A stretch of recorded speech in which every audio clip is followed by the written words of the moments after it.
बहुत समय पहले की बात है। एक समुद्र के किनारे एक गुरु अपना आश्रम बनाकर रहा करते थे।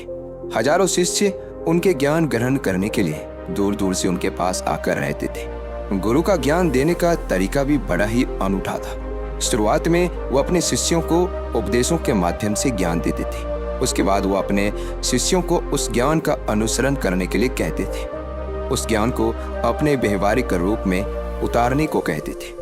एक बार उस आश्रम में एक सम्राट अपने बेटे को लेकर पहुंचा। उस सम्राट ने उस गुरु से प्रार्थना की कि आप मेरे बेटे को अपने आश्रम में रहने दीजिए और अपने तरीके से उसे ज्ञान दीजिए। उसे इस आश्रम में बिल्कुल भी ऐसा नहीं लगना चाहिए कि वो किसी सम्राट का बेटा है। उसे बिल्कुल साधारण शिष्यों की तरह ही ज्ञान देने का कृपा करें। गुरु ने मुस्कुराते हुए कहा, सम्राट, ज्ञान किसी भी तरीके से लिया जा सकता है। अगर तुम अपने आप को दूसरों से बड़ा समझोगे तो तुम ज्ञान ग्रहण नहीं कर पाओगे। अगर तुम्हें ज्ञान ग्रहण करना है तो तुम्हें दूसरों की तरह अपने आप को साधारण समझना होगा।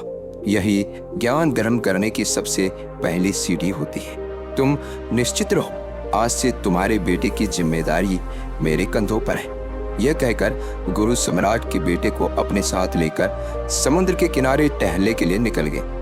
आश्रम के बाकी सभी बच्चे उस सम्राट को देख रहे थे। सम्राट अपने बेटे को अपने रथ पर बिठाकर लाया था, जिससे सभी बच्चे समझ गए थे कि यह लड़का सम्राट का बेटा है। इसी वजह से आश्रम के सभी बच्चे सम्राट की बेटी की तरफ आकर्षित हो गए थे। जब गुरु सम्राट के बेटे को लेकर समुद्र के किनारे पर टहल रहे थे तो सम्राट का बेटा अचानक फूट फूट कर रोने लगा, क्योंकि अभी वह सिर्फ 12 वर्ष का था और 12 वर्ष की आयु में उसके पिता उसे अपने से दूर छोड़कर चले गए थे। यह सदमा वो बच्चा सहन नहीं कर पा रहा था। वो ये नहीं समझ पा रहा था कि उसके पिता उसकी भलाई के लिए ही उसे गुरु के पास छोड़कर गए हैं। उसे रोता हुआ देखकर गुरु ने कहा कि बेटा, मैं तुम्हें चुप नहीं करूंगा। हो सकता है कि आज मैं तुम्हारे आंसू पोंछ दूं, लेकिन कल फिर तुम अपने आप को अकेला पाओगे। याद रखना, जीवन में इंसान अकेला आता है और अकेला ही जाता है। जितना जल्दी जो इंसान इस बात को समझ लेता है, वह उतनी जल्दी आत्मज्ञान के रास्ते पर निकल पड़ता है। गुरु ने अपनी बात आगे बढ़ाते हुए कहा कि जो इंसान अकेले रहना सीख लेता है वही खुद से प्यार कर पाता है, और जो खुद से प्यार करना जानता है वह किसी के भी जाने का अफसोस नहीं करता, क्योंकि वह खुद से प्यार करता है। धीरे धीरे तुम आश्रम के माहौल में ढल जाओगे। शुरुआत में तुम्हें समस्या आ सकती है, लेकिन कुछ दिनों के बाद तुम इसे आत्मसात कर लोगे। उसके बाद तुम्हें यही जगह बहुत अच्छी लगने लगेगी। ये जगह तुम्हें अपने महल जैसी लगने लगेगी। संध्या हो चली थी। समुद्र के दूसरे छोर पर सूरज छिपने लगा था और अपनी लालिमा पूरे आसमान में बिखेर रहा था। बड़ा ही सुंदर दृश्य था और गुरु उस शिष्य को अपने साथ लेकर आश्रम में वापस लौट आए। उस शिष्य को थोड़ी सांत्वना मिली, क्योंकि गुरु की आंखों में एक अभूतपूर्व शांति झलक रही थी। जब हम किसी एकांतवासी गुरु की आंखों में वो शांति देख लेते हैं तो हमारे हृदय से भी सारा भार हट जाता है। मन एकदम निर्मल हो जाता है। जब सम्राट का बेटा रात्रि का भोजन करने के लिए भोजन कक्ष में पहुंचा तो आसपास के सभी शिष्य उसके आसपास आने लगे। उन सभी को पता था कि ये सम्राट का बेटा है और अगर हम इससे दोस्ती कर लेते हैं तो इससे हमारा फायदा होने वाला है।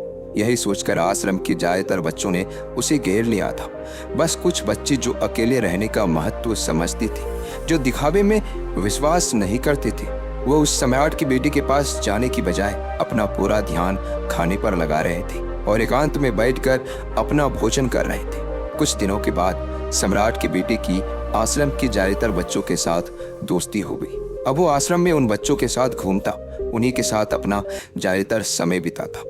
आखिरकार सम्राट का बेटा था, सुख सुविधाओं में पला बड़ा था। आसपास बहुत सी दास और दासियां होती थी।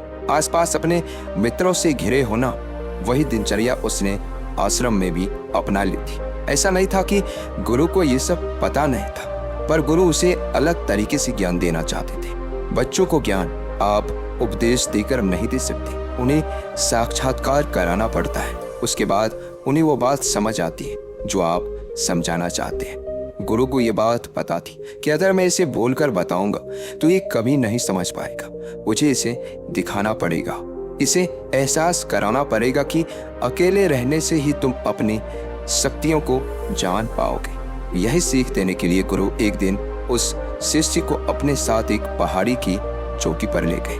पहाड़ी पर पहुंचकर गुरु ने उस शिष्य को ये कहा कि अब तुम्हारा ज्ञान पूरा हो चुका है, बस एक आखिरी रात तुम्हें यहाँ पर बितानी होगी। उसके बाद अगले दिन शाम को तुम्हारे राजमहल में तुम्हें पहुंचा दूंगा। वो बच्चा ये सुनकर बड़ा खुश हो गया कि अब मैं वापस अपने राजमहल जाऊंगा, फिर से मेरे दास और दासियां, सारी भोग की वस्तुएं मेरे पास होगी। उस शिष्य ने गुरु से पूछा कि गुरुजी, मुझे आज रात आप यहाँ पहाड़ी पर क्यों छोड़ रहे हैं? आखिर मुझे कौन सा आखिरी ज्ञान यहाँ मिलेगा? गुरु ने मुस्कुराते हुए कहा, यहाँ पर चट्टान के पीछे तुम्हें छिपकर बैठना होगा। यहाँ पर रोज रात को एक बाज आता है, तुम्हें उस बाज को देखना है, बड़े गौर से देखना है, हर गतिविधि को देखना है, और उस बाज को देखने के बाद अगले दिन अगर तुम उस बाज की खूबियां मुझे बता पाए तो मैं तुम्हें राजमहल वापस भिजवा दूंगा। और हाँ, सुबह आने से पहले एक बात पर और ध्यान देना है। एक चरवाहा यहाँ पर अपनी भेड़ों को चराने के लिए आता है, तुम्हें उन भेड़ों की गतिविधियां भी देखनी है। याद रखना, बाज की गतिविधि रात को और भेड़ों की गतिविधि सुबह। अगर तुम दोनों की गतिविधि ध्यान से देखकर मुझे बता पाए तो तुम इस आश्रम से हमेशा के लिए आजाद हो जाओगे, तुम्हारा ज्ञान पूरा हो जाएगा। मैं तुम्हारे पिता को कह दूंगा, ये बच्चा हमारे आश्रम का सबसे ज्ञानी बच्चा है। यह कहकर गुरु अपने आश्रम में वापस लौट आए और वो बच्चा वहीं पर उस चट्टान के पीछे खड़ा था, उस बाज का इंतजार करने लगा। काफी वक्त बीत जाने के बाद वहां पर एक बाज अपने बच्चों के साथ पहुंचा। सम्राट के बेटे ने पूरी रात उस बाज की गतिविधि बड़े ही ध्यानपूर्वक देखी, और सुबह होने के बाद जब चरवाहा वहां पर अपने भेड़ों को लेकर पहुंचा तो उसने एक अद्भुत दृश्य देखा। उसने देखा कि वो बाज भेड़ की एक मेमने को अपने पंजों में दबाकर आसमान में उड़ गया। उसने उस भेड़ के बच्चे का शिकार कर लिया था। ये सारा दृश्य देखकर वो बच्चा आश्रम में वापस अपने गुरु के पास पहुंचा। इससे पहले कि गुरु उससे कुछ पूछता, उसने गुरु को प्रणाम करते हुए कहा कि गुरुदेव, आप आश्रम के सभी बच्चों को यहाँ पर बुला लीजिए। मैं सब लोगों को बताना चाहता हूँ कि मैंने क्या देखा। जब आश्रम के सभी बच्चे वहां पर पहुंच गए तो उस सम्राट के बेटे ने कहना शुरू किया कि मैंने अपने जीवन में बहुत से पक्षियों को देखा है, लेकिन बाज उन सभी पक्षियों में सबसे अद्भुत और सबसे अलग होता है। उदाहरण के लिए, एक तोता हम सभी ने देखा है। तोता बोलता तो बहुत है, लेकिन कभी ऊंचा नहीं उड़ पाता। लेकिन एक बाज जो कि हर समय शांत रहता है, उसे आकाश को भी छू लेने का सामर्थ्य होता है। जब भी एक बाज अपने शिकार को निश्चित कर लेता है तो वो उसी शिकार पे अपनी नजर गड़ाए रहता है, चाहे वो कितनी भी ऊंचाई पर क्यों ना हो, चाहे कितना भी तूफान क्यों ना आ जाए, लेकिन वह अपनी नजर हमेशा अपने लक्ष्य पर स्थिर रखता है। आज सुबह जिस बाज को मैंने देखा, उसने हर भेड़ को अपना शिकार नहीं बनाया, बल्कि उस भेड़ के झुंड में से उसने उस भेड़ के मेमने को अपना शिकार बनाया। उस बाज की तरह हमें भी अपना ध्यान अपने ही एक लक्ष्य पर स्थिर रखना चाहिए। चाहे कितनी भी अड़चने क्यों ना आए, हमें अपना लक्ष्य स्पष्ट दिखाई देना चाहिए। 5-10 अलग अलग लक्ष्यों में अपनी ऊर्जा बर्बाद करने की बजाय हमें किसी एक लक्ष्य पर पूरी एकाग्रता के साथ ध्यान देना चाहिए। तीसरी बात जो मैंने उस बाज से सीखी, जो हम सभी को सीखना चाहिए, कि बाज कभी भी दूसरे पक्षियों के साथ नहीं उड़ता, वो हमेशा आकाश में अकेला उड़ता है। इससे हमें ये सीख लेना चाहिए कि हमें कभी भी छोटी सोच वाले लोगों के साथ नहीं रहना चाहिए। आखिरकार हम भी वही बन जाते हैं जिनके साथ हम रहते हैं। इसलिए या तो बड़ी सोच वालों के साथ रहो या फिर अकेले रहो, क्योंकि जब हम अकेले रहते हैं तब हम खुद की ताकत और खुद की कमजोरियों को जान पाते हैं। कमजोरियों को जानकर उनको दूर कर सकते हैं और अपनी ताकत को जानकर उसका सही इस्तेमाल कर सकते हैं। लेकिन वो तभी संभव होगा जब हम अकेले रहना सीखेंगे।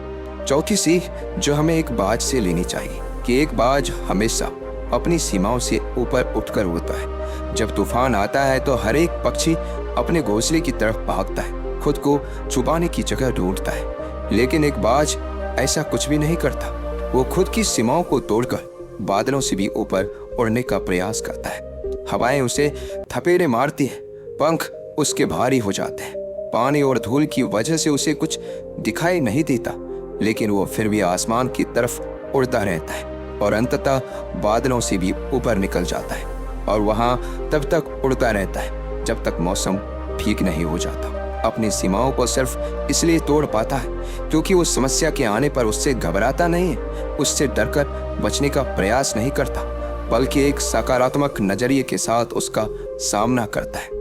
जीवन में चाहे कितने भी अड़चने क्यों ना आए, हमें उन अड़चनों से लड़ना चाहिए, ना कि उनसे डरकर कहीं छिपकर बैठना चाहिए।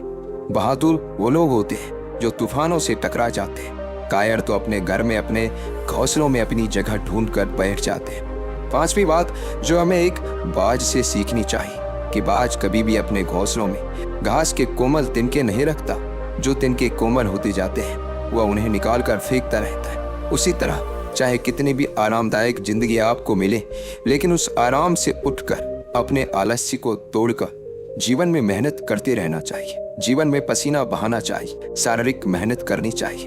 अपने घोंसले से कोमल तिनके उठाकर फेंक दो और आज ही अपने आलस्य को तोड़कर निकल पड़ो। हर दिन अपने आप को चुनौतियां दो, हर दिन मुश्किलों से लड़ो, क्योंकि वही मुश्किलें तुम्हें मजबूत बनाएगी। जंगल के राजा शेर को भी झुंड बनाकर शिकार करते हुए देखा जा सकता है, लेकिन बाज हमेशा अकेला शिकार करता है, क्योंकि वो जानता है कि भीड़ हौसला तो देती है मगर साहस छीन लेती है। आदमी को हमेशा अकेले ही आगे बढ़ना होता है। यही कारण होता है कि वो जल, थल और नभ सभी जगहों पर अपने शिकार का परचम लहरा सकता है। बाज की उम्र लगभग 70 साल की होती है, लेकिन 40 साल में उसका शरीर बूढ़ा हो जाता है। नाखून उसके पैरों में धंसने लगते हैं, पंख उसके शरीर में चिपक जाते हैं, उसकी चोंच मुड़ जाती है, उसका शरीर भारी हो जाता है। ऐसी स्थिति में शिकार करना तो दूर, उड़ने की भी हालात नहीं रहती। ऐसे में उसके पास सिर्फ 2 विकल्प होते हैं। पहला, या तो खुद की इस अवस्था को स्वीकार कर ले और भूखा प्यासा मर जाए, या किसी दूसरे जानवर का शिकार बन जाए। और दूसरा विकल्प ये होता है कि 6 महीने एक बहुत ही दर्दनाक प्रक्रिया से गुजरे और खुद को फिर से पहले जैसा मजबूत बना ले। लेकिन बाज तो बाज है, वो दूसरा विकल्प ही चुनता है। इसके लिए वो खुद को एक बहुत ही ऊंचे पहाड़ पर ले जाता है, जहां वो पहले अपने चोंच से अपने सारे पंख खींच कर उखाड़ देता है और फिर चट्टान पर पैर मार मार कर अपने पंजे तोड़ देता है। उसके बाद उसी चट्टान पर अपनी चोंच को पटक पटक कर तोड़ देता है और इस लहूलुहान अवस्था में खुद को दूसरे जानवरों से छुपाता फिरता है। अगले 6 महीनों तक वो इस दर्दनाक प्रक्रिया से गुजरता है और इंतजार करता है नई चोंच, नए पंख और नए पंजों का। तब वो फिर अपनी नई जिंदगी की शुरुआत करता है और निकल पड़ता है अपने शिकार पर अगले 30 सालों के लिए, और फिर अगले 30 सालों तक राज करता है। इसलिए समय आने पर हमें भी अपनी पुरानी आदतों को छोड़ना पड़ता है, कुछ नया सीखना पड़ता है, समय के साथ बदलना पड़ता है, अपने आप को तैयार करना पड़ता है, वरना हमारा भी शिकार हो सकता है, हम भी पीछे रह सकते हैं। इसके बाद सम्राट के बेटे ने भीड़ों की विशेषता बताते हुए कहा, भीड़ हमेशा झुंड में चलती है, उन्हें झुंड में एक साथ चलने से हिम्मत मिलती है, लेकिन जैसे ही उन पर शिकार होता है वैसे ही भीड़ तितर बितर हो जाती है और उस पूरी भीड़ में एक भी भीड़ अपने साथी की मदद करने के लिए वापस नहीं लौटता। इससे हमें ये सीख मिलती है कि हमारे साथ कितने भी लोग खड़े हो, किसी पर भी यकीन मत करना। यकीन अगर करना है तो खुद पर करना, क्योंकि बुरा समय आने पर वो भीड़ कब तितर बितर हो जाएगी आपको पता नहीं चलेगा। गुरु को प्रणाम करते हुए सम्राट के बेटे ने अपने गुरु से कहा, गुरुदेव, अगर मुझसे कोई सीख रह गई हो तो कृपया आप बताने की कृपा करें। गुरु ने अपने सभी बच्चों को संबोधित करते हुए कहा, ये सभी बातें जो अभी इस बच्चे ने बताई है सब सही है, लेकिन सारी खूबियां आप लोगों में तभी पैदा होगी जब आप अकेले रहने का अभ्यास करेंगे। आपने देखा होगा कि बाज कभी भी दूसरे पक्षी के साथ नहीं रहता, ना ही किसी के साथ अपनी जोड़ी बनाता। वो आसमान में अकेले उड़ता है और अकेले उड़ने की वजह से वो अपनी ताकत और अपनी कमजोरियों को जान पाता है। इसके बाद गुरु ने अपनी बात खत्म करते हुए कहा कि मैं आज रात इस सम्राट के बेटे को इसके राजमहल में छोड़ने के लिए जा रहा हूँ, क्योंकि इसकी सीख यहाँ पर पूरी हो गई है। यह कहकर गुरु सम्राट के बेटे का हाथ पकड़कर राजमहल की तरफ रवाना हो गए और बाकी के सभी बच्चे उन्हें पीछे से जाते हुए देखते रहे।